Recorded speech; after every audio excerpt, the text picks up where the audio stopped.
सुप्रभात प्यारे बच्चों, मैं आपकी कक्षा अध्यापिका वैशाली जादव आप सबका अभिवादन करती हूँ। आज हम कक्षा 5 की पाठ्य पुस्तक प्रतिभा में से पाठ 6 ओणम का पठन पाठन करेंगे तथा इस पाठ को समझेंगे। तो चलिए शुरू करते हैं। पाठ 6 ओणम। भारत के लोग उत्सव प्रिय होते हैं। हमारे भारतवर्ष में साल भर त्योहारों की धूम मची रहती है। ये त्योहार हमारे जीवन में खुशियों के साथ नए रंग भर देते हैं। बच्चों, आप सब जानते हो कि हमारे भारतवर्ष में पूरे साल में कई सारे त्योहार मनाए जाते हैं। भारत के दक्षिण में सुंदर केरल प्रदेश स्थित है। यहाँ के लोग सादा जीवन बिताते हैं।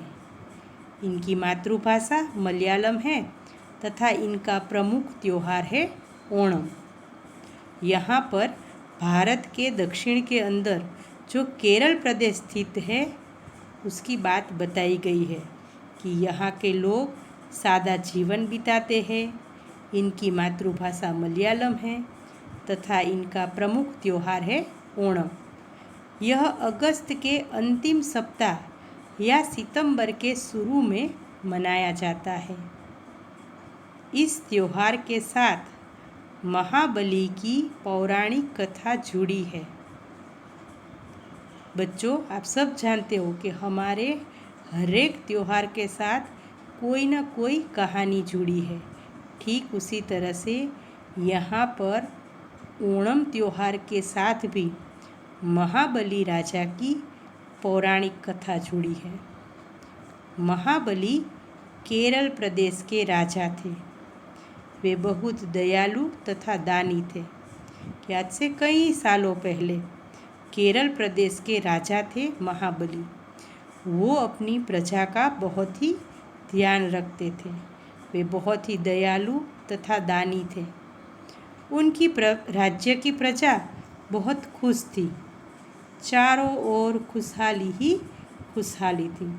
राजा अपनी प्रजा का बहुत ही अच्छी तरह से ख्याल रखते थे और चारों ओर खुशहाली ही खुशहाली फैली थी। महाबली का राज्य बढ़ता देखकर देवराज इंद्र को अपने सिंहासन की चिंता हुई कि चारों ओर महाबली की जय जयकार होती देखकर देवराज इंद्र को चिंता हुई कि कहीं महाबली मेरे सिंहासन के ऊपर अपना हक न जमा ले। चिंतित देवराज इंद्र भगवान विष्णु के पास गए और अपनी चिंता का कारण बताकर उनसे सहायता मांगी कि महाबली की लोकप्रियता को देखकर इंद्र भगवान चिंतित हो गए और वो विष्णु जी के पास सहायता मांगने गए। भगवान विष्णु इंद्र की सहायता करने के लिए तैयार हो गए कि विष्णु भगवान ने इंद्र की सहायता करने का वचन दिया। विष्णु जी ने वामन ब्राह्मण का रूप धारण करके महाबली के दरबार में चल रहे यज्ञ को पूरा करवाया तथा महाबली से 3 कदम के बराबर जमीन का टुकड़ा मांगा कि विष्णु जी ने तो अपना रूप है वो परिवर्तित कर लिया और वो वामन ब्राह्मण यानी कि छोटे कद के ब्राह्मण बन के महाबली के दरबार में चले गए और वहाँ पर जो यज्ञ चल रहा था उस यज्ञ को उसने पूरा करवाया। यज्ञ की पूर्णाहुति के बाद राजा है वो ब्राह्मण को दान दक्षिणा देते हैं और इस तरह से उन्होंने भी उस वामन ब्राह्मण से कुछ मांगने के लिए कहा।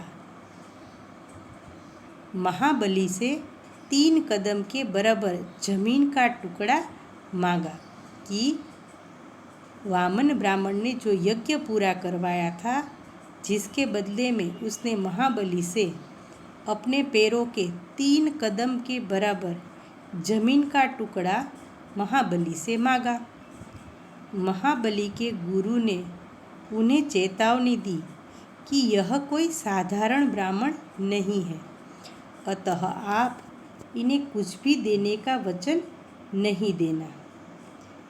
जबकि महाबली के गुरु ने महाबली को चेतावनी दी कि ये कोई साधारण ब्राह्मण नहीं लग रहे, इसीलिए अगर ये कुछ भी मांगे तो उसे देने से पहले आप विचार करना, आप वचन मत देना। परंतु महाबली नहीं माने और वामन ब्राह्मण से मुस्कुराकर बोले, आप अपनी इच्छा के अनुसार 3 कदम जमीन ले सकते हैं।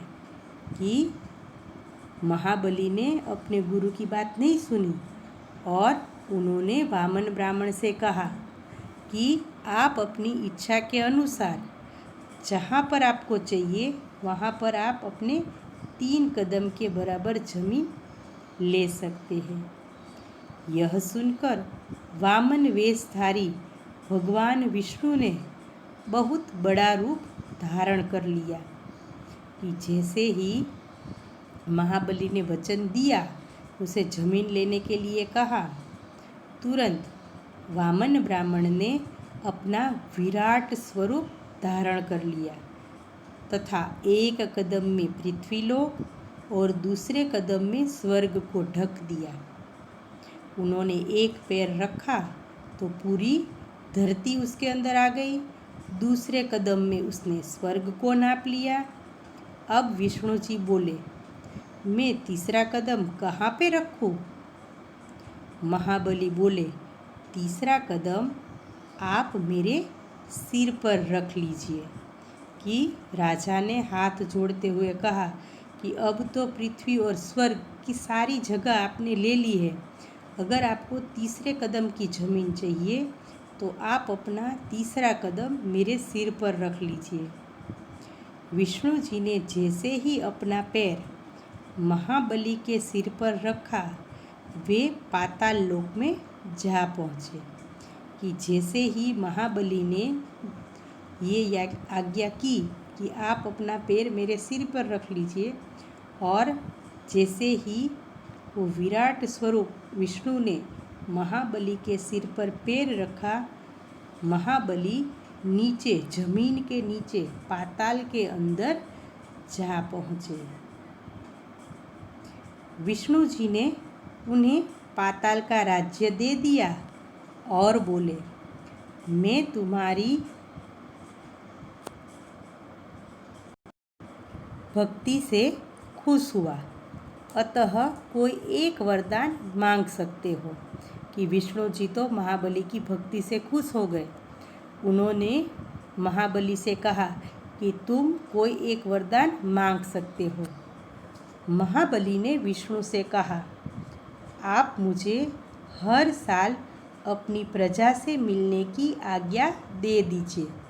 क्योंकि महाबली अपनी प्रजा से बहुत प्यार करते थे, उन्होंने वरदान में मांगा कि आप मुझे, मैं हर साल अपनी प्रजा से मिल सकूं, उसके लिए आप मुझे वो आज्ञा दे दीजिए। विष्णु जी ने उनकी प्रार्थना स्वीकार कर ली। विष्णु जी ने कहा, ठीक है, तुम साल में एक बार अपनी प्रजा से मिल सकते हो। केरल वासियों को विश्वास है कि हर साल महाबली केरल राज्य में अपनी प्रजा से मिलने आते हैं। तब से ये माना जा रहा है कि हर साल महाबली है वो अपने प्रजा से मिलने के लिए साल में एक बार आते हैं। अतः केरल के लोग महाबली के आने की खुशी तथा उनके स्वागत के रूप में ओणम का त्यौहार धूमधाम से मनाते हैं।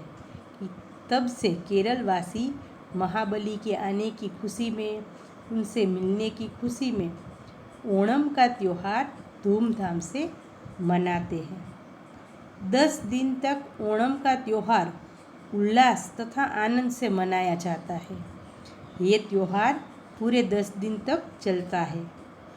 इन दिनों सवेरे से ही लोग नहा धोकर रंगोली बनाते हैं, फूलों से पूरे घर को सजाते हैं तथा महाबली की मूर्ति को सजाकर उनकी पूजा करती है। 10 दिन तक चलने वाले इस त्यौहार के अंदर लोग अपने घर को सजाते हैं, उसके आंगन में रंगोली बनाते हैं तथा महाबली की मूर्ति को सजाकर उनकी पूजा करते हैं। ओणम का 10वां दिन विशेष होता है। इसे तिरुओणम कहते हैं।